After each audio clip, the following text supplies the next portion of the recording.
Welcome to Sports Frenzy 2.0, the weekend edition. I'm the Conquistador Dave Height.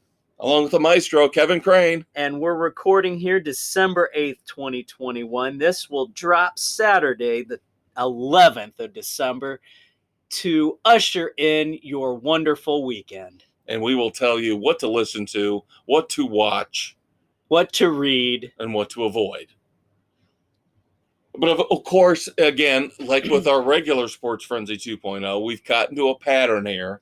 So, of course, we both love music. So we're going to start off with music. Yes, and I finally get to indulge the Conquistador for once and let him review an album that I know he's been looking forward to and that he probably loves beyond belief. So, without further ado, Volbeat, Servant of the Mind. Listen to the deluxe edition. I really was looking forward to this one. Heard the first couple singles, Wait a Minute, My Girl and Shotgun Blues, and was thinking, all right, we got another solid performance from the guys from Denmark. I will say through the first listen, I was really disappointed. Through the second one, I liked it a little better, but still was disappointed with it. It was, to me, it felt like two completely different albums put together. So now we should preface this by saying again that Dave is a big Volbeat fan. This is my favorite new band in the last 10 years. And I love their stuff. We've seen them in concert. We saw them open for Godsmack. Yes. And my family and I, we've got tickets to see them after the first of the year coming up and with Ghost. And we are so dying to see them. The boys love them. Whenever they're on the radio, we crank it up. And so for me to say I was kind of disappointed with it, it hurts me to say that. It makes me feel better because now I don't feel so bad about saying I didn't really like the album all that much. I did. I will agree with you about Shotgun Blues. The studio album version, like you said, we both listened to the deluxe edition. Yeah. So there are two versions.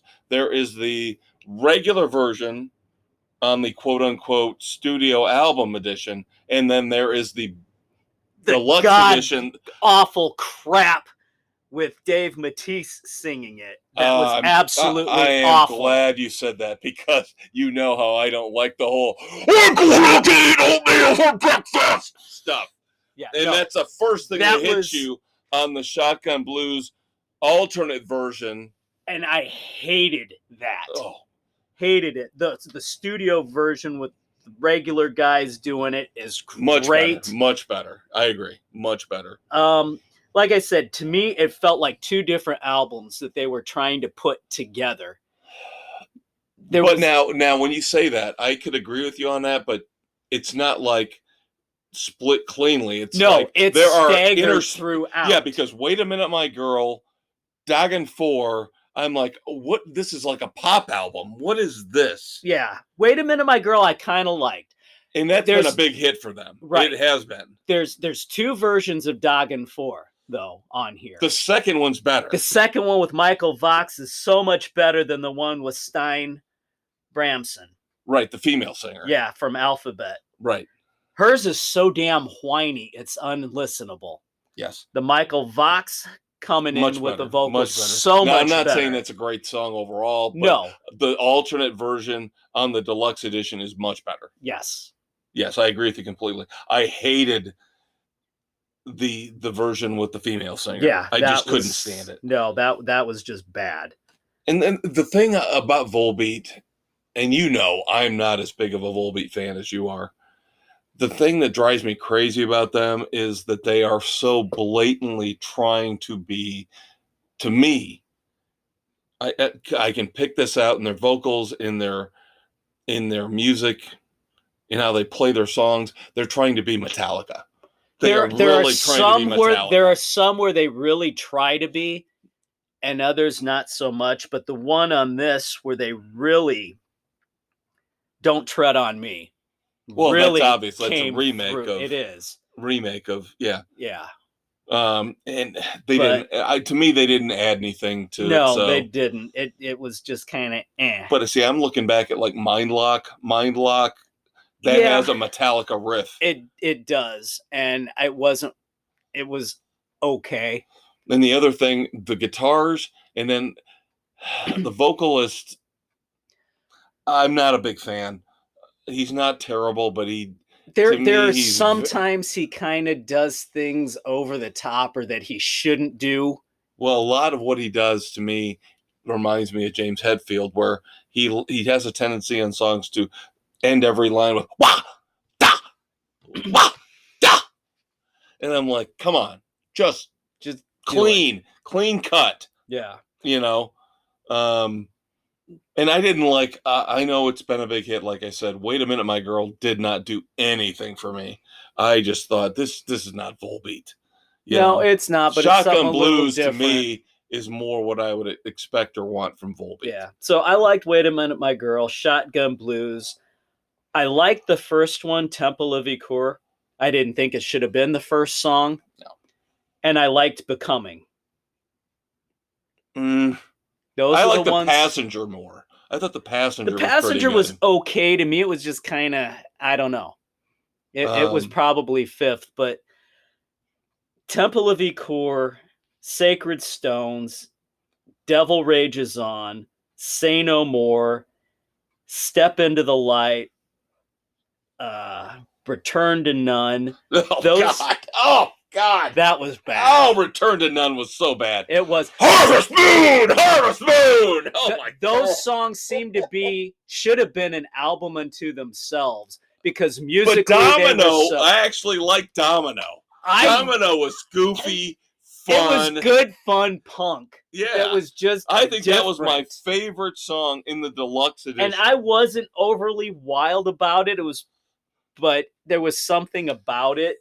But it still, I don't know what the hell they were thinking with this one. Yeah, it's just, to me, it's all over the map. It is. There's no cohesion to it at all. Like I said, there's some parts that I could tolerate and I liked. With the last song on the regular version before he got into the bonus tracks, Lassie's Brigitte. Yeah. God, why? Was bad. I didn't like it at all. I didn't either. And I'm not trying to rip on. I know how much you love them. See, that's what's killing me is I do, and I did not like this. And I don't want to say any. The last thing I'll say is, I'm not a big fan of the vocalist. I just don't like him. He sounds a lot like Elvis at times, trying to front a heavy metal band. Yeah. But I think musically they're very tight and they're very good. He doesn't know if he wants to be heavy metal. He doesn't know if he wants to be country. He doesn't know if he wants to do the pop. Yeah. So. And their Volume Beat is their name. Volbeat is short for Volume Beat. Right. So I don't know. This one just didn't do it for me. There's enough on there that I guess I might give it a 2. Yeah, see, you're taking the pressure off of me because I was really scared about this one in reviewing this. I was disappointed. I'm thinking, listen to him like, oh my God. So why do we have this crap for Kevin to listen to one of theirs in full for a review? This hurts me that you had to listen to this one. No. But no, I owed this to you because, we've got to listen to stuff that we both want to listen to, that we both like. Yeah, I'm just sorry that it wasn't. It reminded me more of what we reviewed earlier this year with the Doobie Brothers and with Duran Duran, where just disappointing, expecting more. Yeah. But I have to give it 1.5. There you go. 1.5 frenzies. But again, I don't have the investment in them that you do. Yeah, and that's yeah. But It's again, just not a Shotgun good Blues I album. might listen to again. Domino I just liked. I thought Domino was goofy. That was fun. I hated it the first time, but the third time I listened to it, it grew on me. Right. So, but beyond those two, I don't know. I mean, sometimes it's almost so comical. over the place. Yeah, the Harvest Moon. Harvest Moon. That I'm was like, just oh bad. my God. Sorry. Catching up again last week, we didn't really know if we were going to do a show. Right. So Dave actually prepped where I thought I was going to do a solo show. So I've got to catch up, and I need to look at some of these Kiss demos from the Ultimate Destroyer edition that just came out recently from Kiss. Now there are a lot. There's Paul Stanley stuff on there. We were really focusing on the Gene Simmons tracks. We were looking at Rock and Rolls Royce, Mad Dog, Night Boy. And obviously Rock and Rolls Royce out of the three is the best. And again, these are demos. So you're not They're expecting... not polished. They had the potential to really be good. Right. Yeah, and Rock and Rolls Royce, I can tell you why they never put that on the album, because they probably wouldn't have been allowed to by Casablanca, because looking at the lyrics, yeah, they were a little. If you have an opening, I'm gonna. Yeah, I'm gonna. What is? Oh my God! If you have an opening, I will rise to the occasion or something like that. Oh my God! It's just so overtly sexual that back in the 70s, even for the 70s, probably a bit too much. Yeah, they could have pulled it off in the 80s, though. Yeah. Yep. So I did like the demos. I'll probably dig in a little bit more and listen to some of them. Again, I would like it if, when bands do this, give me just the disc of demos. Yeah, because don't make me buy the whole damn thing. I did look on Amazon today just to see, as I was listening up for the last time. Yeah. Getting ready for the podcast. They want $18 for the 2-disc version with Destroyer and then the demos. I'm like, come on. Just give me the demos. Give me the demos for $10. I'll buy them. I'll be happy. Yeah. Now, we had issues with the Aerosmith one because I think I screwed that up. I think Spotify, as much as we love them for being one of our carriers for our Sports Frenzy podcast, I can't find the original demo. I can find the original song. I can find the Pandora's Box version, but I can't find the original demo that originally got me psyched up on my Friday new release radar that Dave listened to, and I had listened to once or twice, but I wanted to go back and revisit. So shame on you, Spotify. Make it easier for us to find this stuff. Premature removal. They pulled out. Well, like Gene says, if you're looking for an opening. All right. Couple of fun things, and then I've got something really cool to run past Dave. Good news on the concert front. Dave and I are going to see Styx, REO Speedwagon, and Loverboy. Yep, got those lined up. The triple bill of 80s rock and roll fun. Oh, so looking forward to it. Yes, we got actual seats. Next week, we should have a review of Steel Panther as well. Yes, hopefully. We're hoping that we don't run into the issues that we had with Jackal and Billy Idol. Illness reared its ugly head. Yes, but I think we'll be okay. But shame on Ticketmaster, shame on Chicago and the state of Illinois if they're blocking us. We can't get Iron Maiden tickets right now. No, and we've been blocked. It's an absolute debacle. Ticketmaster makes you sign up for the verified fan pre-sale. You sign up, you get your code, you go in, and then all of a sudden, they're like, won't let you do it. I tried 4 different devices, 5 different browsers, and they won't let us get tickets.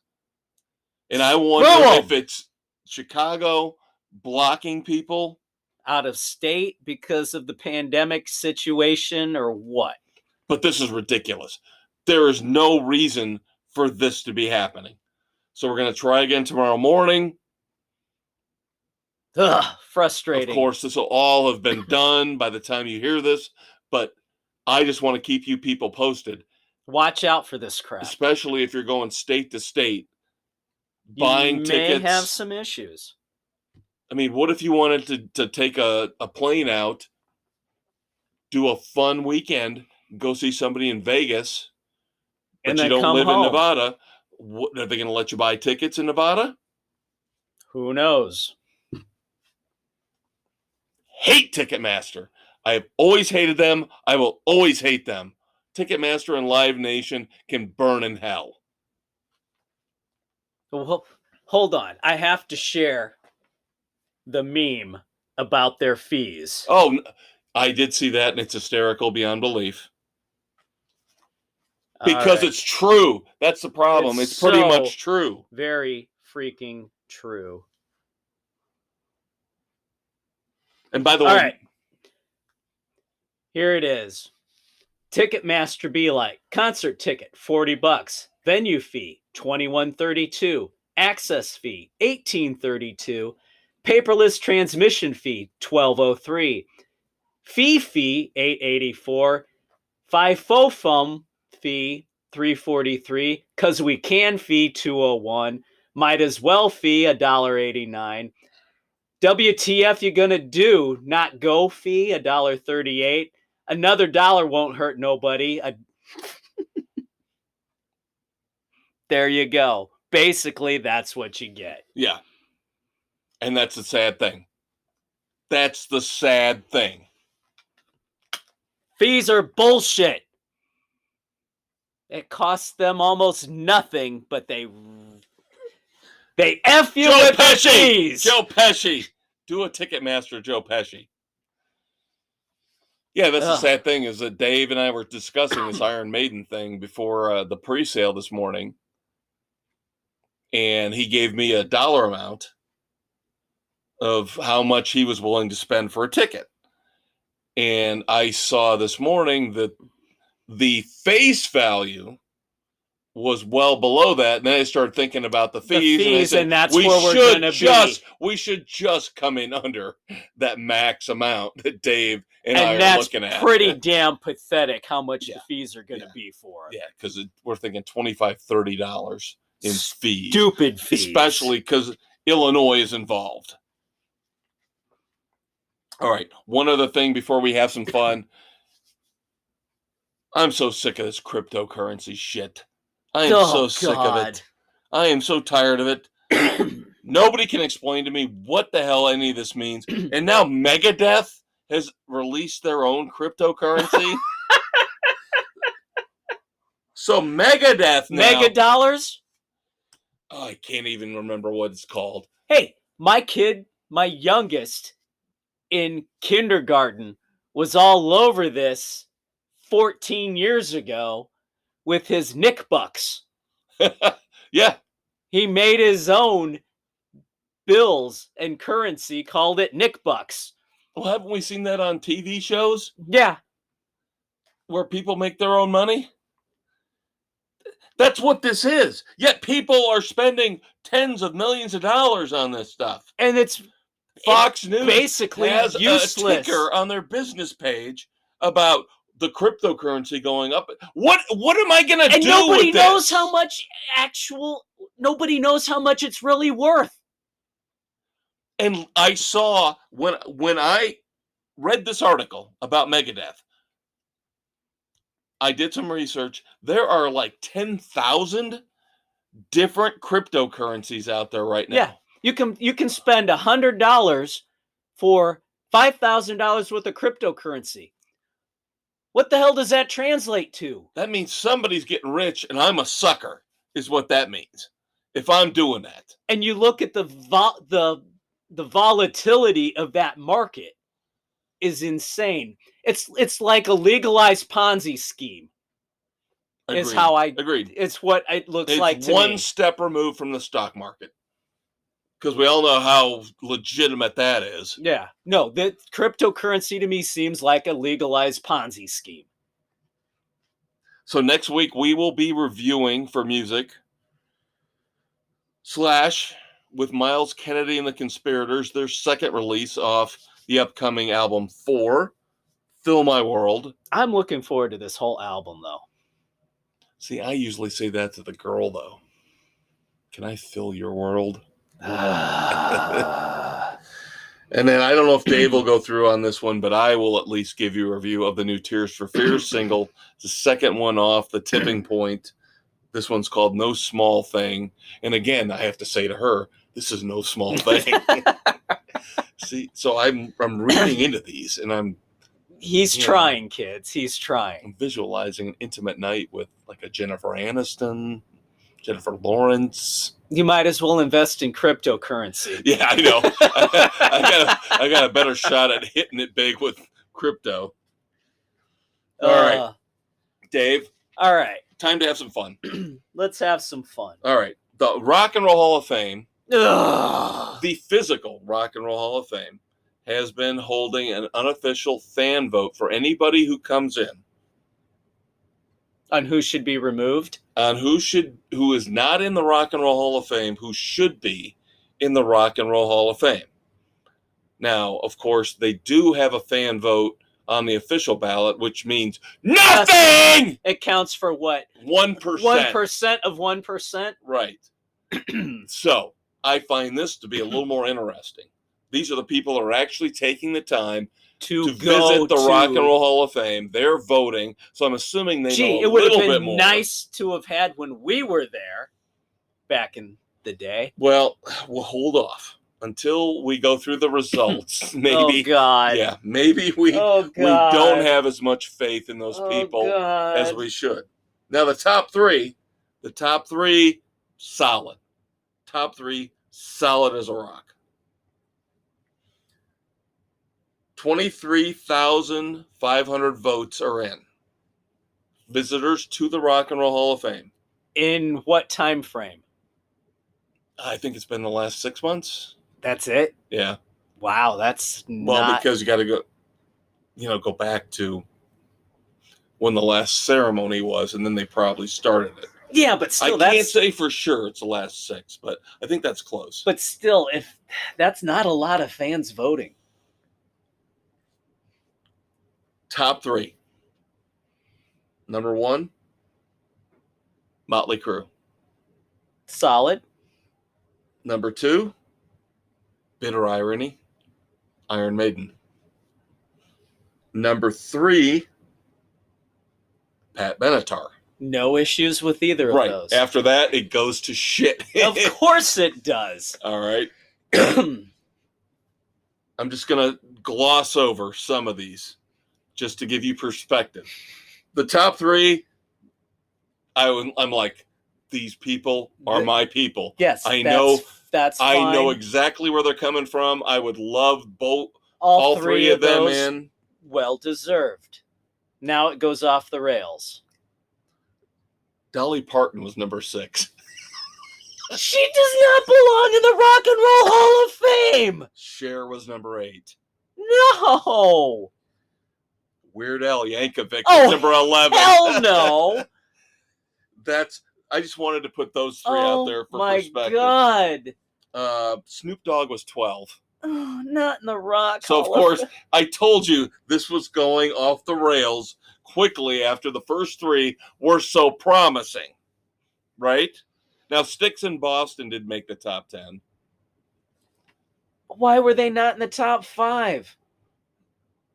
Here's where I get shocked one of these I did not realize was not in the Rock and Roll Hall of Fame. Okay. Now, next up, as we go down the list, top 100, right? Ozzy solo, number 18. Ozzy Osbourne was number 18. Okay. Duran Duran, one of our personal favorites, number 19. Okay. REO Speedwagon, 22. Should be up higher. I think so. Soundgarden, 23. Probably a little higher. Maybe a little. Foreigner, 25. How is Foreigner not in? And how are they that low? Here's the one that shocked me at 26. The Monkees. The Monkees are not in, and I had to look this up. My God. And I had to see an interview from Peter Tork before he died where he said, he thinks our buddy Jan Wenner blackballed them. Oh, it wouldn't surprise me. They don't play their own instruments, or at least they didn't at the beginning. So he told the voters, you can't vote for the Monkees. Jan Wenner needs to just eat shit and die. Just die! You have ruined music. You are not anything positive for rock and roll. You are a negative. You and your shit rag magazine. Let me rephrase that. I need to go back to Ace Ventura, Pet Detective, and go, I hope you catch a case of gonorrhea, or I hope you die of gonorrhea and rot in hell. That's the correct quote. I would give you a quote from this week's Yellowstone, but that's pretty close. Yeah. Just some other on this list. It just kills me to go through this list. Just change the name from Rock and Roll Hall of Fame to the Music Hall of Fame, for Christ's sake. Well, here's the thing. Okay, Bohemian Rhapsody was a great movie, and we all love Queen. Freddie Mercury solo? No. 32nd? No. Are you kidding me? No, not solo. No. One spot ahead of Judas Priest in 33rd. Huey Lewis, 35th. Oh, come on. Jim Croce is not in, 36th. Meatloaf, 37. The Wu-Tang Clan is 41. 2 spots ahead of Bad Company. I'm done. Poison, 44. Kansas, 51. Come on! Megadeth, 63. Ted Nugent, 67. Grand Funk Railroad, 76. The Guess Who, 77.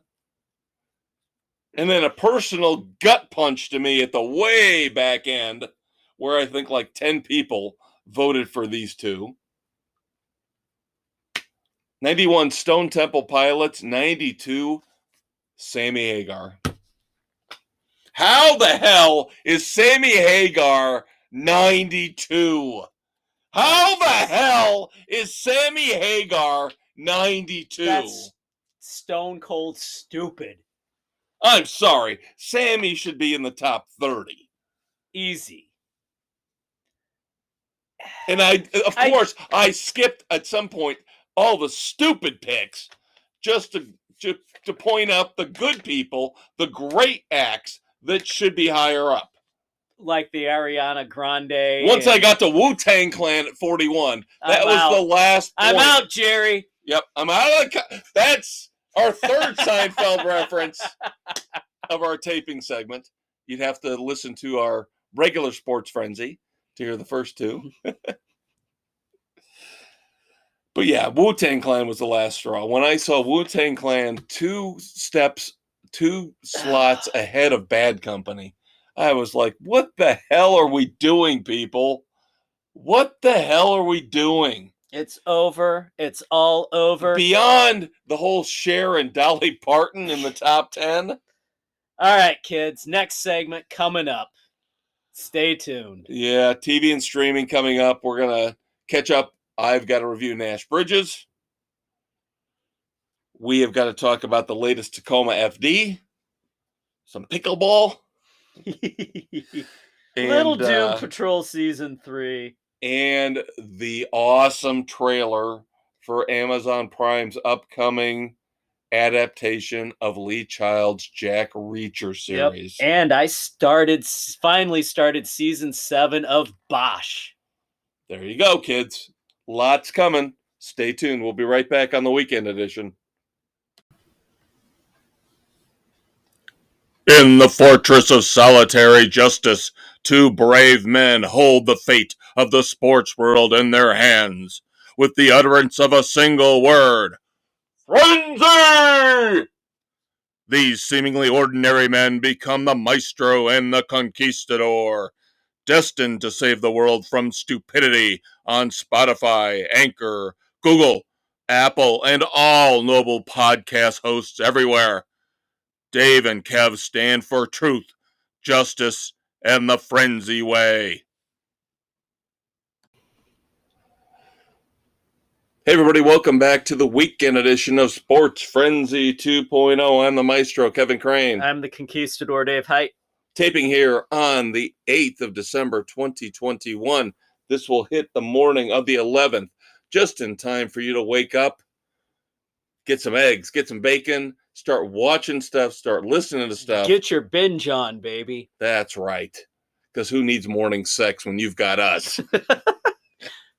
Oh, God.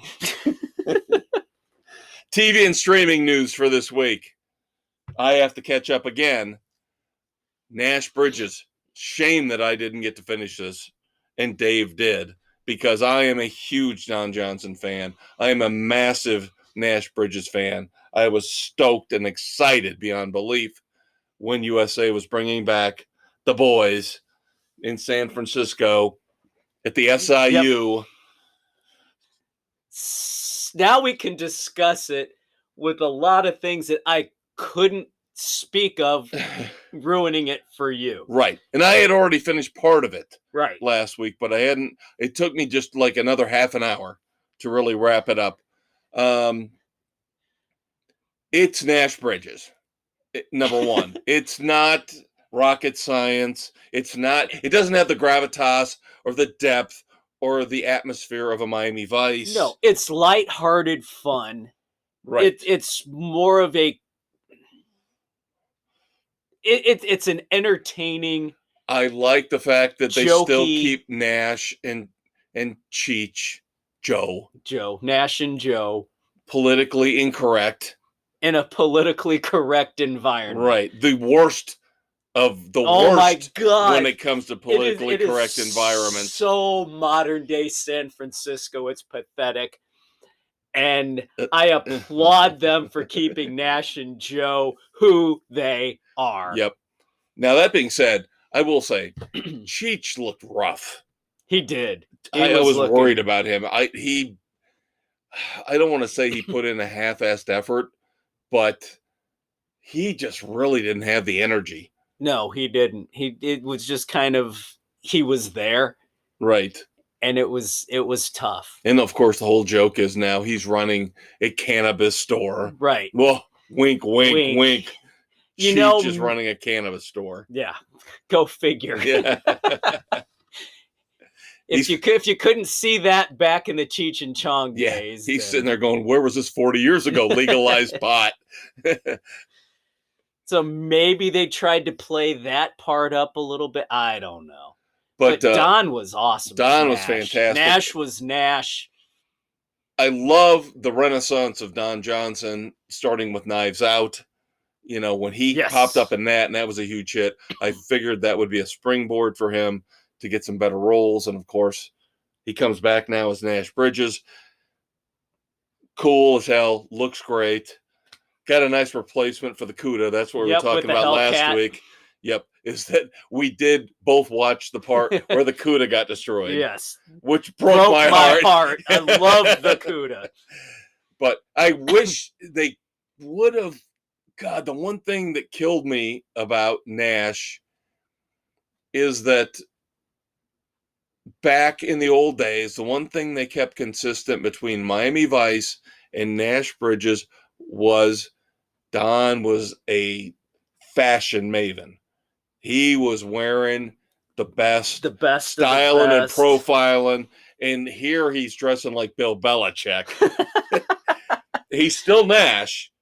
He's got the attitude. I kind of wished but he's just kind of Mr. Casual. He's got a hoodie on under the sport coat type. It's all the hoodie now with him. So I'm kind of wondering what happened to the old Don Johnson, the old, Nash Bridges, the old Sonny Crockett. They put him out to retirement. He didn't have to dress the part.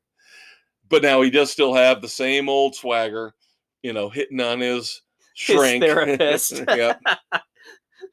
Yeah. That's why I love Don Johnson. Don Johnson is the man, the myth, the legend. He is what we all aspire to be. He's cool beyond belief. Of course, rumors are that if, and I have not seen one way or the other, if this did well in the ratings, they might actually springboard this into another Nash Bridges series. Kind of like what they did with CSI on CBS, where they brought back that old crew. Yeah, for a half season. Right. So this would be good. It would be awesome to bring this back. Yep. I thought it was I would fun. be all in on it. Yep. I'm going to be partial. I am. 3 frenzies. That's where I'll go with it. I enjoyed it. I loved it. I'll probably a lot watch of the political correct stuff went over the top, but they addressed it beautifully with his political incorrectness. Right. So it just gave him a springboard to get pissed. Anytime you can give me a show that is anti-PC, I'm all in. Yep. And Nash does his best to fight the snowflakes good fight in San Francisco. He fights the good fight, kids. And as always, of course, we've got to recap the latest episode of Tacoma FD, which was fantastic. Pickleball. the thing is, the damn coffee. The pickleball stuff would have been funny enough, but the coffee. The coffee crapped out of a jaguar. Through an elephant. And then, of course, they have to look it up on the internet and see pictures. Oh, my God. They sewed the elephant's trunk to the jaguar's ass. It's like the human centipede. And God help me, I've seen part of that movie, and I know what they're talking about. And that scarred me for life, and it's not pretty. Jesus. God, that was the funniest. That could be the funniest subplot of the year. The whole coffee thing. And at the end, of course, they can't give it up. No, they can't. Well, we can give it up. We can give it up anytime. The only thing I'm concerned about, you think they'll grow back to normal? Who cares? Oh, Tacoma. So much fun. Love Tacoma. All right, you watched some stuff. Yep, I finally got to start season 7 of Bosch on Prime. The final season. Titus Welliver playing Harry Bosch, Michael Connelly's big police detective. And this one picks up just a few months after where season 6 leaves off. And you got a nice continuity of the old storyline coming in and starting off with a New Year's Day celebration, which keep that in mind as I get to my book review later on. Oh, very interesting. So just the start, not completely unrelated tales, but no, Bosch, such a great cast. Titus Welliver nails Harry Bosch as the character, and so looking forward to finishing this up. Yeah, and I've only watched part of the first season, but I do love him. I did read one of the Michael Connelly Bosch books. You've told me The Concrete Blonde was not the best one. No, it was not the best one. So are the seasons in the Amazon series in any way following the books? They do follow some of the books, but they kind of take their own. They're based on the books and the character, but they kind of do their own thing with it. The reason I ask is because now with Amazon Prime, we are getting finally. Dave and I are so excited about this. Oh my God. Alan Ritchson, who has played Hawk in Titans. He was the hero in Blood Drive, one of the most underrated, gory, fun sci-fi shows of all time. Yes. He is perfect. He is Reacher. We're going to get 8 episodes starting on February the 4th of 2022 on Amazon Prime. This will be based on the first Lee Child Reacher novel, The Killing Floor. Yes. Oh my God. And what I love is my boys have seen the previews for it. My oldest has read the first few books. He wants to reread Killing Floor. My youngest Yeah, I do too. wanted to start the series. Just finished it. Absolutely loved it. I'm going to be rereading it because I haven't read it since it first freaking came out many moons ago. Yeah, 20 plus years ago. Yeah, I read it when it first came out and got hooked on this series right off the bat. Yeah. I mean, this is cool beyond belief. And I'm the guy who actually liked the 2 movies with Tom Cruise. Balls! Now, this is the part I warned Dave I was going to say some things that he was not going to like about the previews we've seen for the Amazon Reacher series. In tone, in dialogue, in style, I'm telling you, this is really similar to what they did in the movies. Now, if you watch the beginning of the second Reacher movie, and you watch the trailer for this series, where he's sitting there eating breakfast, and the cop jumps in, and tells him, "You're under arrest." That is the exact start for the second movie. Now, of course, it twists and it changes, and it's not going to be the same. But I don't know, is Lee Child having that much of an influence where the tone and the style are so similar? Now, of course, I'm saying we've got the right guy. We've got the right guy playing Reacher. That, to me, that makes the world of difference. Is that the only difference?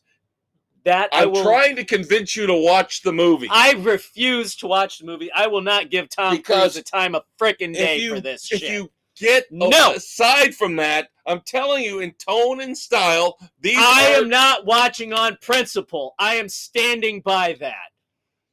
I have watched Jack Reacher and was it Never Go Back? Yeah, you can have it. I've watched them both at least half a dozen times. And I won't on principle.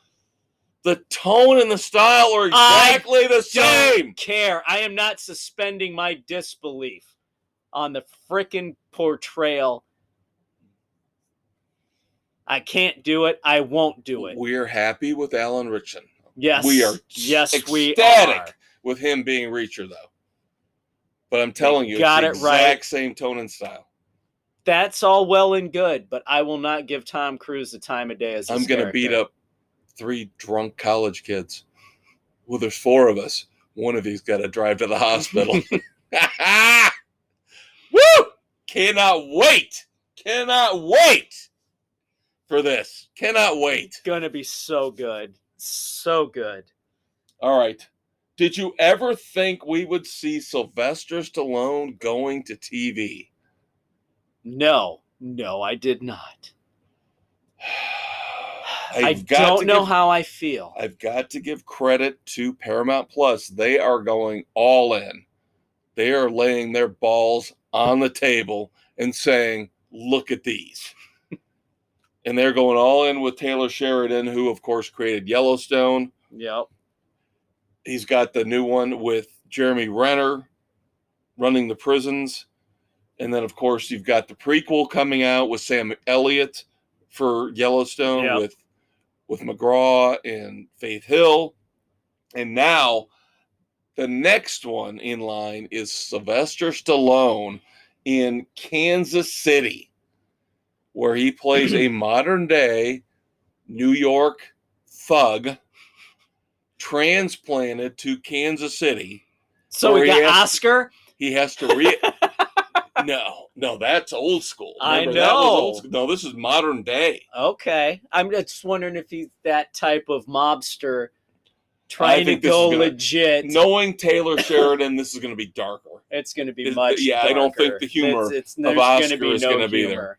But him being transplanted from New York to Kansas City, it's got to be and having to reestablish himself as the man in the underworld, in the crime, the criminal underworld, the syndicate. City. Yep. That could be interesting. I'm intrigued by this. And I'll give Stallone credit. Stallone is so smart. Nobody gives him credit for being smart. Every step of his career, he has always managed to figure out how to reinvent himself. Yeah, he does not rest on one thing that he's done. Right. He's done Rocky. He's done Rambo. My God, how many other buddy type movies has he been in? But everybody when you go Tango and Cash. Stuff. Wait, he did Copland. Yeah. That was the first one where everybody said he could actually be a serious actor. Yeah. And then Oscar, he went into comedy. Of course, then he went too far. With Rhinestone. And Stop or My Mom Will Shoot, considered widely one of the worst movies ever made. But Oscar is underrated. Oscar is funnier than hell. It is. Then, of course, Expendables. That whole franchise. Which is still going. Yep. We've got Expendables 4 coming. Stallone is not the dummy that you think he is. Escape Plan. Which I think those movies are phenomenal. And of course, now he's weaved his way into the Marvel Universe. He's in the Guardians of the Galaxy movies. Yep. So never don't look at Sylvester Stallone and think he's just a dumb box of rocks. He's not. He is brilliant. Yes. So I have every intention of believing that Kansas City will be. That should be spectacular. Yes. I'm still not going to buy Paramount Plus, though. No.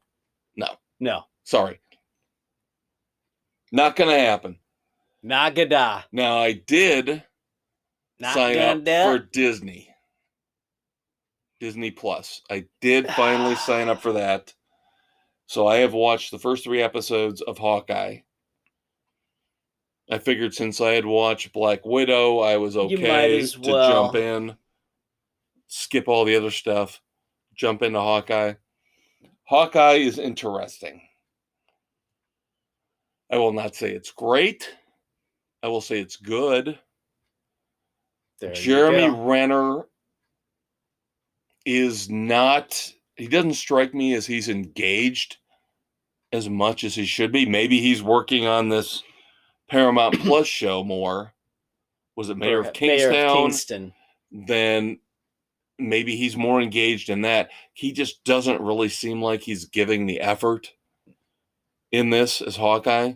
It's all more about Haley Steinfeld, the protege, the sidekick that he has to take on. Normally, I don't like that dynamic. Normally, I don't like the cute, fun sidekick, the Batman Robin stuff. Yeah. I was never a big Robin guy. I was like, let Batman just go kick ass. Yeah. Leave the kid at home. I like her. She's cool. She's spunky. She actually keeps me watching the show, whereas Renner is just kind of like muddling along, kind of a little, I don't know, dull. Which is not how he plays Hawkeye in the movies. Right. So that's why it was a little disappointing for me, at least through the first 3 episodes. See, now that's probably Disney's influence, where they want him to play second fiddle to the young female lead. I think that's a very astute observation, David, because we've talked about Black Widow you weren't here. I reviewed Black Widow. I will review in the next segment Shang-Chi, and we will talk more about the Disney influence on the Marvel Universe. But again, as always, you are very observant.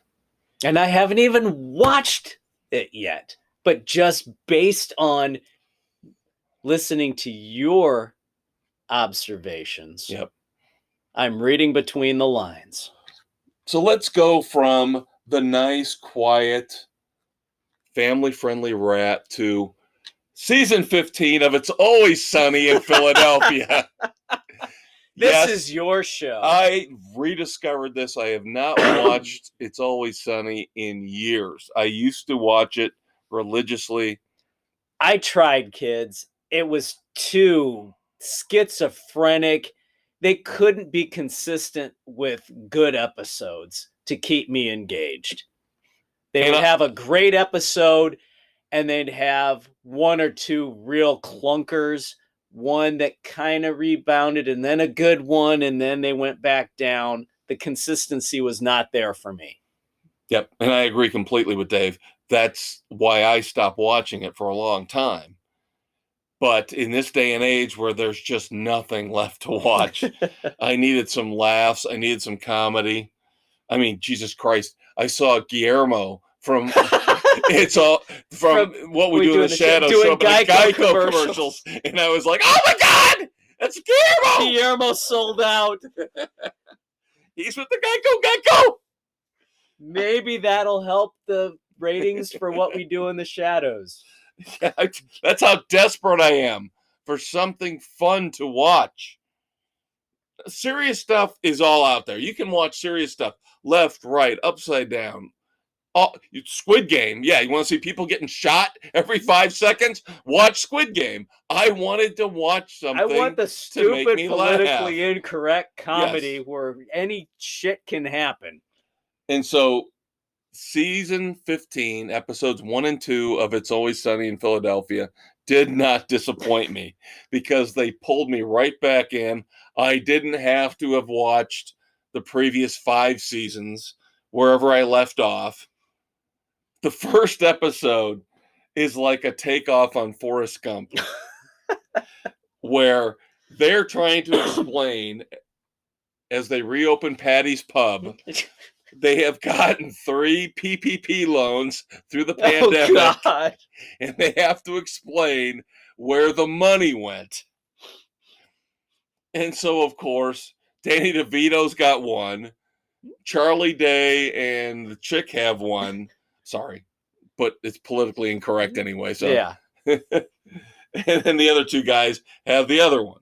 And it turns out that all 3 of the loans that they got somehow ended up affecting the 3 worst moments of 2020. Danny DeVito ends up making hair tie out of Japanese motor oil or something, and that ends up being the Rudy Giuliani moment where his hair dye starts running out of his head because he claims that Rudy came in beforehand. And then, of course, Charlie Day is making costumes. They're trying to make masks for the pandemic. And then he somehow convinces the girl, no. We've got to make outfits out of pelts of animals. Oh, God. And he goes on a rant for like 20 seconds. I need more pelts, bitch! And it turns out the pelts go to the guys who end up charging the Capitol. Because remember, all those guys were wearing the hats and the pelts. And God. Oh, it's just so... And then the guy who's reviewing the loans, who came in, started the whole thing, said, he says, you guys act like you're Forrest Gump or something. And at the very end, they show video clips of all of them being at the moment, like Danny DeVito's at the press conference when Giuliani's hair is bleeding. Oh, and the whole episode, they're making it sound like they're Trump supporters, right? They're saying our guy was disrespected. Our guy never got the respect he deserved. And at the end, the guy who's auditing them goes, I don't understand what the big deal is. You guys are Trump supporters. Go, what?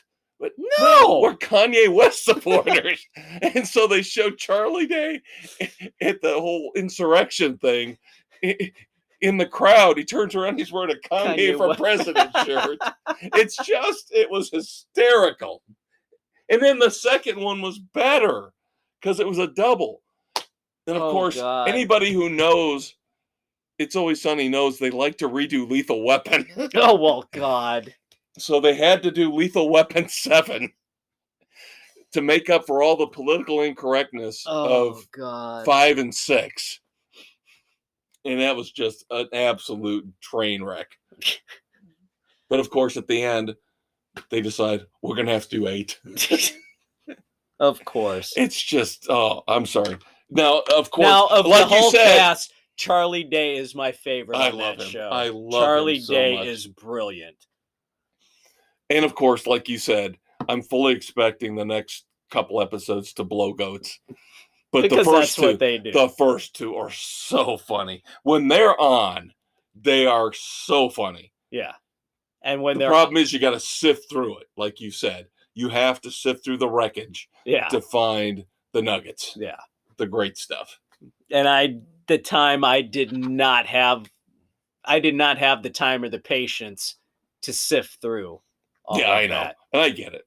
But I'm just glad. It gives me There's something funny to watch. There you go. All right. So we're coming back. Movie review of Shang-Chi. And I've got one for the holidays. And then you've got 2 book reviews. I've got 2 book reviews as well. We didn't have time for last week. We definitely will fit in here. So stay tuned on the weekend edition. We will be right back. Are you tired of getting body slammed by the mainstream sports media? Are you sick of their lame trash talk? Check out Sports Frenzy 2.0 with a tag team of the Maestro and the Conquistador. Pile drive those jackasses into submission. Available on all major podcast hosts, including Spotify, Anchor, Google, Radio Public, Pocket Cast, Breaker, Apple, Overcast, and Castbox. Kev and Dave slap a figure 4 on all the major sports networks who lie, kiss ass, and refuse to take names. New episodes drop every Thursday with new weekend edition episodes every Saturday. And that's the bottom line, 'cause Sports Frenzy said so. Hey kids, it's a Conquistador Dave Height. Along with the maestro, Kevin Crane. And welcome back to the 3rd segment of the weekend edition. As we tape December 8th, this will drop on the 11th. Book review time. I got a couple for you. I kind of alluded to one earlier. Michael Connelly, when I talked about Bosch. The Dark Hours is his latest one. And it's another Harry Bosch, Renee Ballard, or actually Renee Ballard, Harry Bosch. Renee Ballard is his latest character. This is like their 4th collaboration. She's a night shift detective. Why did you switch the priorities there? Well, I like Harry Bosch, so I was thinking Bosch was in my head and Ballard, but it's actually billed as a Renee Ballard Harry Bosch on the cover. Okay. Because she's the prime. He's going that way with this because Harry's retired. Okay. And Renee is an active PD. So it starts off previous. I can't remember the Late Shift, I think, is the first one that introduces her. And she winds up catching Harry illegally. He's retired in the squad room checking on an old case file that they wind up working, and he becomes a mentor. So this is the latest one that starts out on New Year's 2020. So pandemic's in full effect in LA, all hands on deck, and Renee Ballard and another person are waiting to see what's going to happen with any murders because everybody shoots their guns in the air. But there's also a tag team of rapists who have been striking on holidays. So they're waiting to see if they get a call to investigate that. So It's okay. I give it 2.5. It's actually 2 cases in one book because during the celebration, there's a murder or a dead body found, and it turns out it wasn't a bullet falling from the sky, it was an execution. And it's not the first one to happen to somebody who had an illegal past who went legit. They found a person to bankroll their businesses, and there's a big scam involved with that they have to try and resolve. So between solving the murder, catching the rapists, Harry and Renee working together, they play well together. They've got a nice banter, but it's kind of tiring. I want a flat out Harry Bosch, because anymore he's either teamed up with Renee Ballard for these or his brother, the Lincoln lawyer, Mickey Holler. So I did not realize they were brothers. Yes. Okay. Again, I don't read. Yep, half brothers. So yeah, I don't read a ton of Michael Connelly. I do know the Lincoln lawyer yeah. from the movie. So with those, they actually had the same dad, and Harry's at odds because he helps as an investigator with Haller now, and so the LAPD is kind of at odds with him because he's playing on the wrong side now, but he just wants justice. Because as Harry says, everybody counts or nobody counts. So I give it 2.5. It's decent, but I just want a Harry Bosch. Go back old school. Then David Baldacci's latest, Mercy. This one is the fourth and final of the series of the Atlee Pine. She's an FBI agent who's been on a 30-year quest to find her missing sister who was kidnapped when they were 6 years old. So her parents have disappeared, left her, and she's on her own, and she's been looking to find what happened to her sister. The kidnapper did the whole eeny, meeny, miny, mo, because they're twins, who was going to take, and her sister was picked to be taken, and Atlee was hit on the head with a fractured skull and left for dead, but she survived. So it's a decent little series. Not bad. So I will give this one a 3 for the finale. There was some chaotic moments here and there, some things that, why did they go that route? But you're going to have that in any book. But definitely give these a try. It's worthwhile. So it starts with Long Road to Mercy is the first one, A Minute to Midnight, Daylight, and then finishes up with Mercy. So not a bad little run for Baldacci there. Okay, going back to the Michael Connelly book, I want to pick your brain for a minute on some of the stuff that you and I both read. I don't read Baldacci, and like I said, I've read very little of Connelly, but obviously you could tell my disdain from the fact that I know he started off with Harry Bosch, and now, of course, now we've got to bring in a female character to be a quote-unquote co-star with Bosch. Here's what bothers me.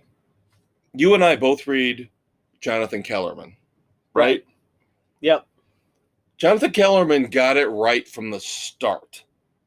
Jonathan Kellerman he's got his formula.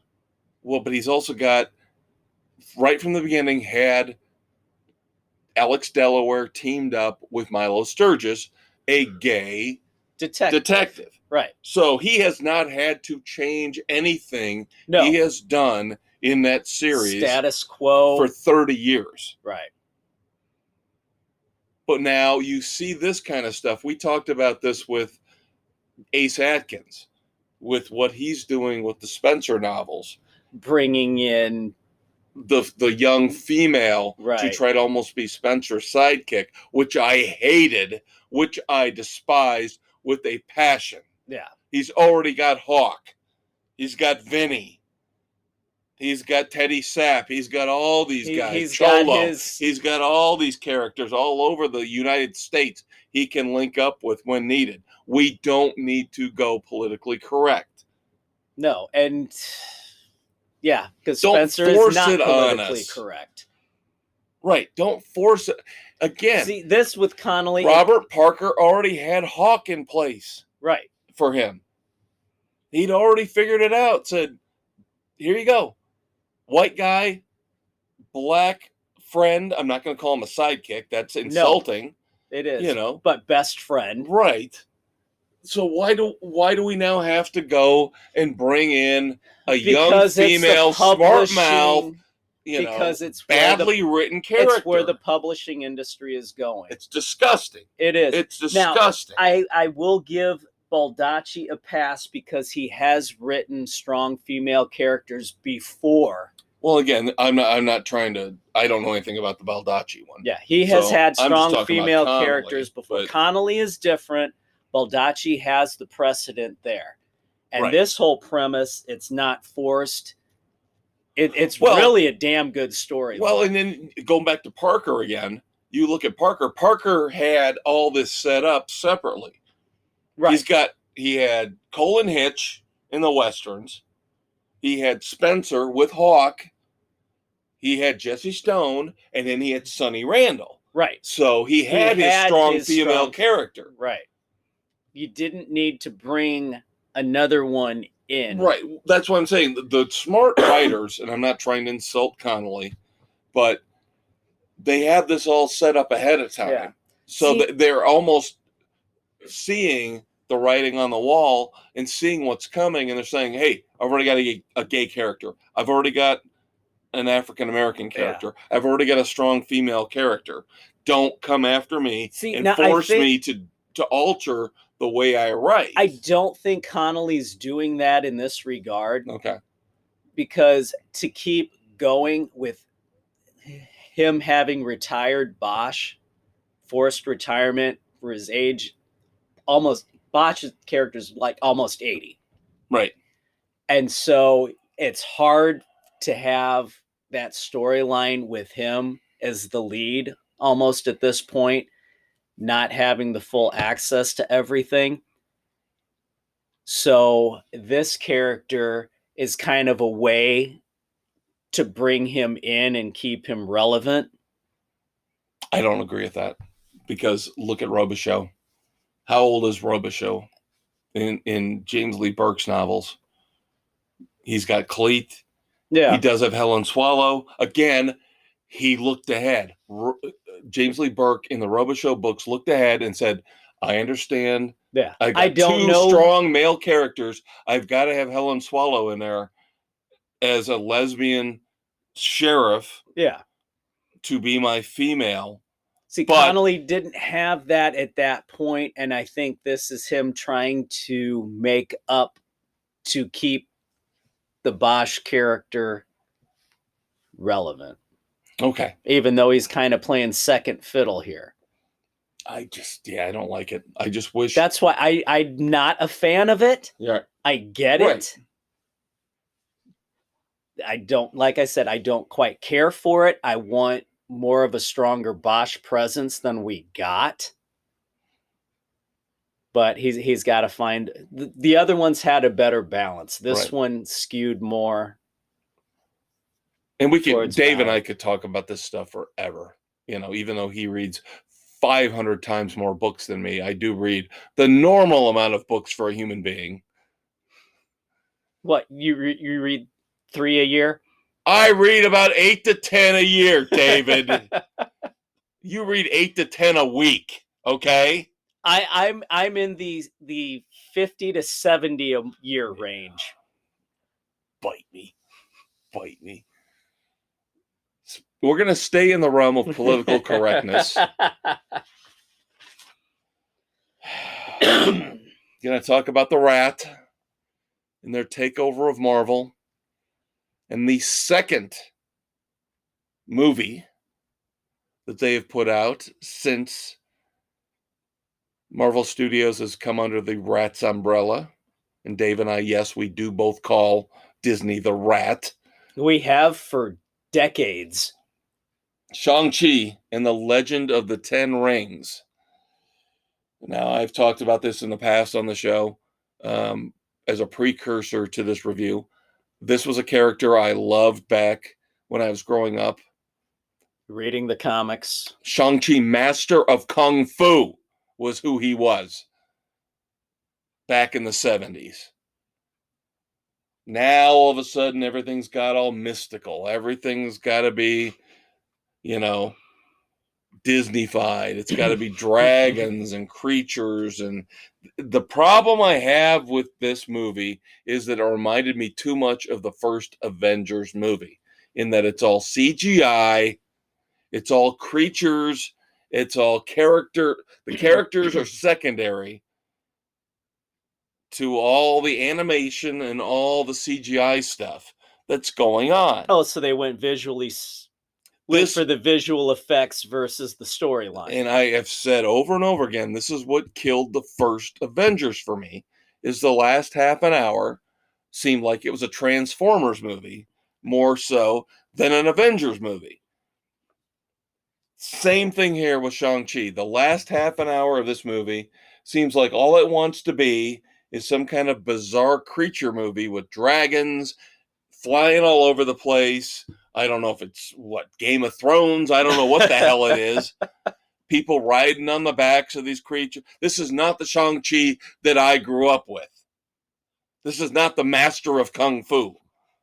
Now, of course, I did like how they took Ben Kingsley's Mandarin from the Iron Man movies and shifted that mythology in here and said that, well, that's not the real Mandarin. Shang-Chi's father is the real man, even though he's not the Mandarin. And the rings aren't on his fingers, which I hate. My name's Trevor. I hate the fact, though, that they've changed it so that the Mandarin... I always loved the Mandarin and with having the 10 rings on his fingers. Well, yeah, Now it's 5 bracelets on each wrist. Those are the 10 rings. No! So, and those give unlimited power to whoever wields them. So, of course, Shang-Chi eventually... I'm not spoiling the movie for you, kids. It's not that important. It's not that earth-shattering. It's not that great. So eventually Shang-Chi gets the rings away from his father. Wow. Ooh, like shocking. You didn't see that coming. Yeah. And of course, I was not a fan of hearing that Awkwafina was going to be the female sidekick. She ends up being better than I thought. She actually dials down the stupid sidekick humor in the second half and takes it seriously. But this is honestly... I don't understand the praise for this movie. I don't understand why people love it so much. This is literally one of the worst Marvel movies I've ever seen. Now, that being said, a bad Marvel movie is not awful. Unless it's the Eternals. Well, we'll see. We'll see about the Eternals. I did like Simu Liu as Shang-Chi was very good. Credit to him. He did a great job. There are a couple surprise appearances from characters in other movies that pop in. Okay. So I give it 2.5 frenzies, but for me, that's a low Marvel grade. That's a low Marvel grade. Yeah, 2.5 is very low. I didn't like it all that much. I like Black Widow better, and I didn't even like Black Widow all that much. Wow. But Black Widow, I gave 3. Yeah, but you had high expectations for this one. I did. Again, because this is like one of those secondary characters, like when they did Guardians of the Galaxy. I was kind of psyched. I thought they're going to screw it up, but I'm still intrigued to see what they do with it. Like Moon Knight. I can't wait to see what they do with Moon Knight.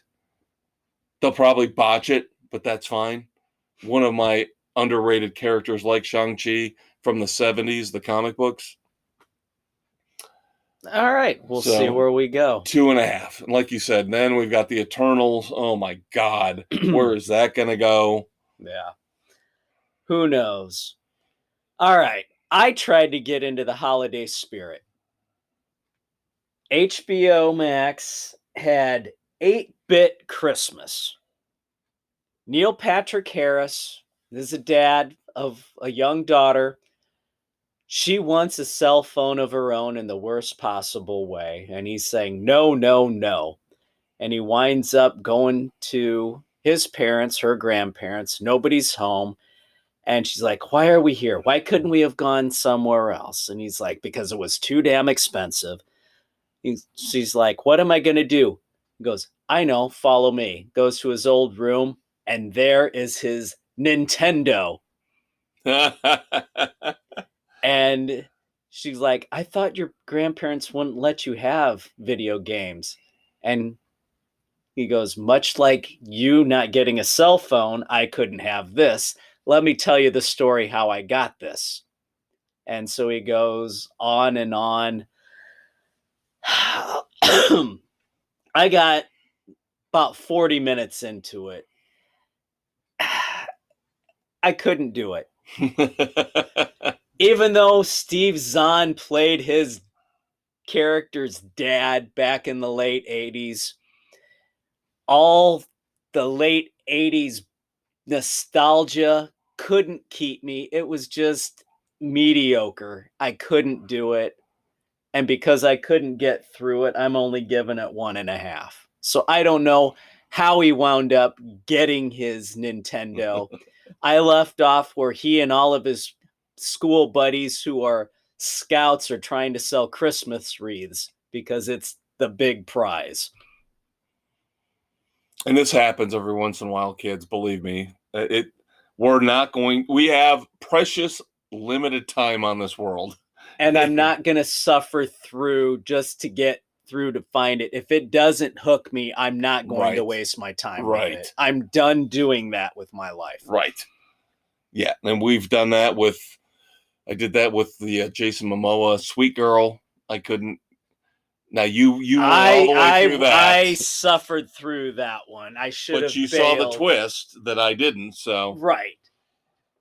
What was it that Kristen Stewart underwater now thing? I watched that. You watched the whole thing. I didn't think that was terrible. I bailed after 20 minutes. Right.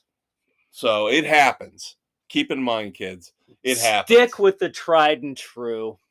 All right, for our final point here this week on the weekend edition, Dave's going to cringe.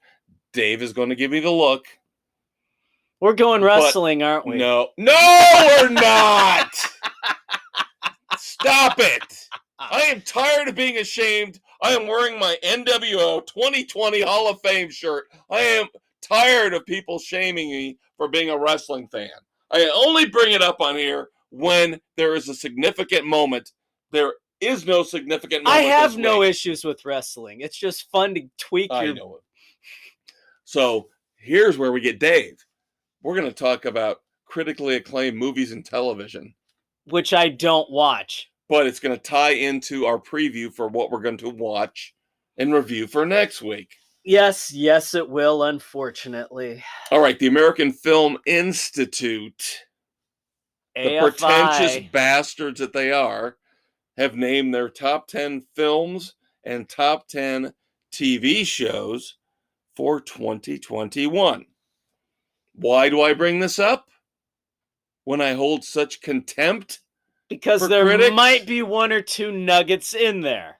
Because next week, David and I will review The Power of the Dog, which is listed as one of the top 10 films for the AFI 2021 list. Also on the list, shockingly to me, you liked it a little better than I did. Dune made the top 10. Really? Yes. Huh.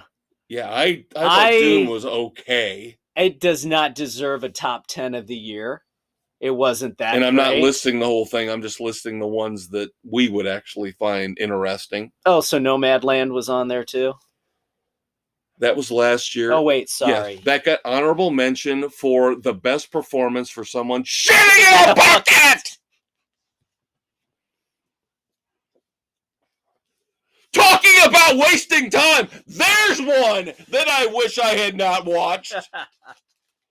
I will never forgive her for putting me through that. Not Frances McDormand, the director, who also happens to be the director of The Eternals. And there you go. So I can't wait to see which of the 10 Eternals shits in a bucket. Maybe they do it in a cup and share it. You didn't have to suffer through Nomadland like I did. I chose not to.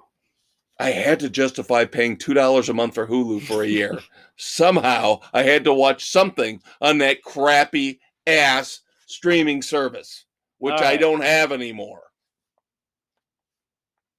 Now, this one interests me. This is coming out in theaters this coming week. So how is it a top 10 for the year if it's not because even out the critics get to see it before us. F 'em. The critics are more important than us, Dave.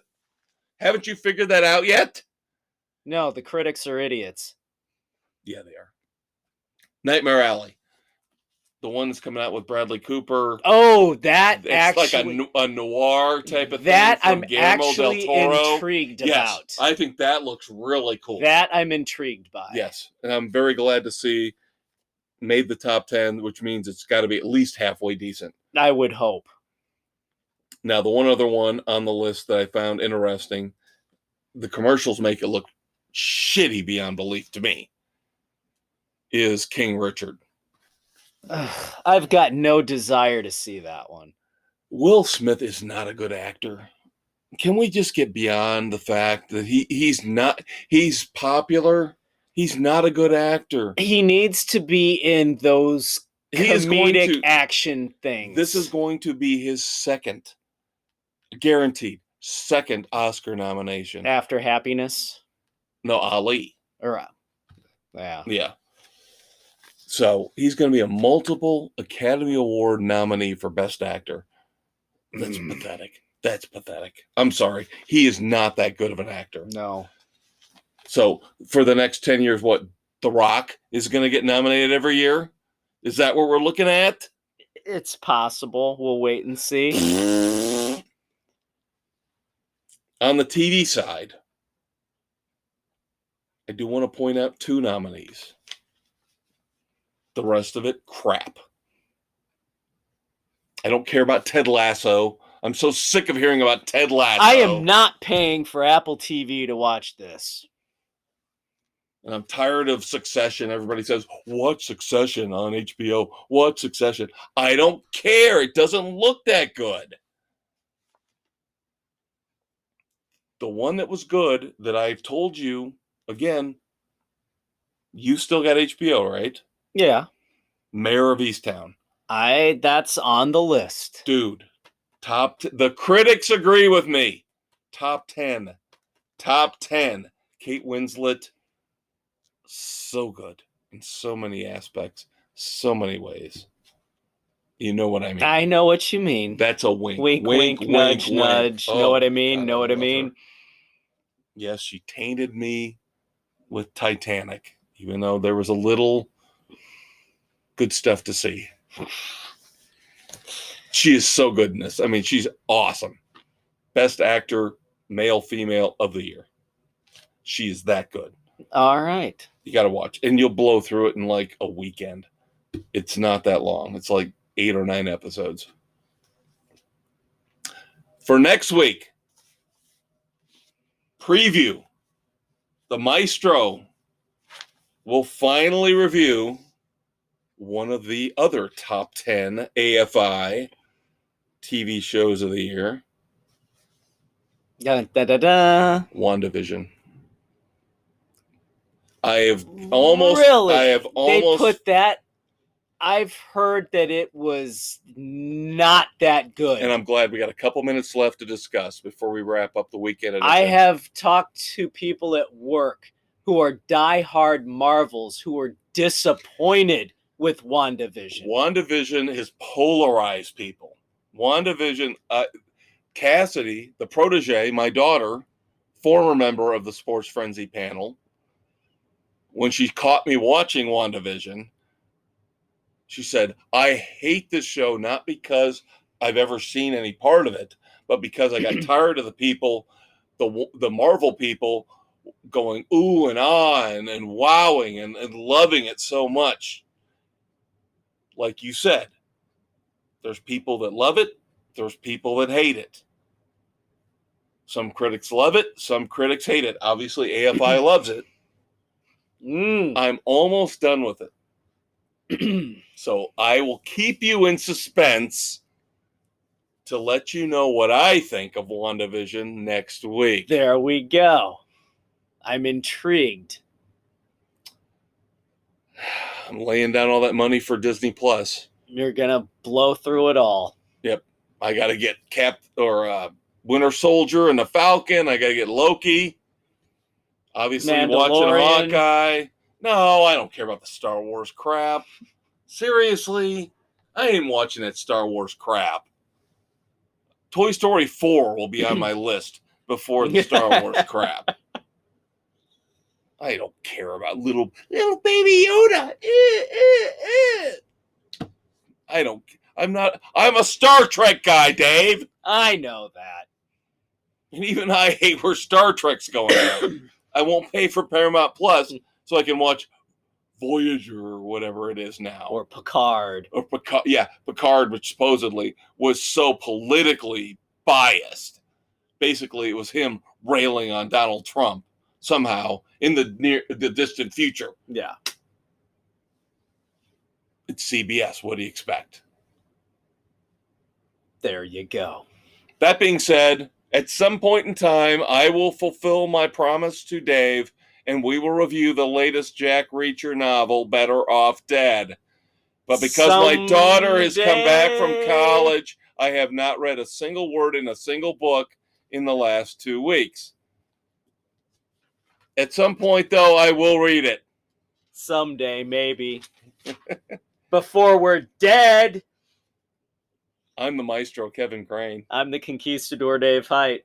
Even though he hates me, he's my best friend, my brother from another mother. And we will check you out next week. What was it? Rodney Dangerfield said, let's go while we're young. See you next week, kids. Bye-bye.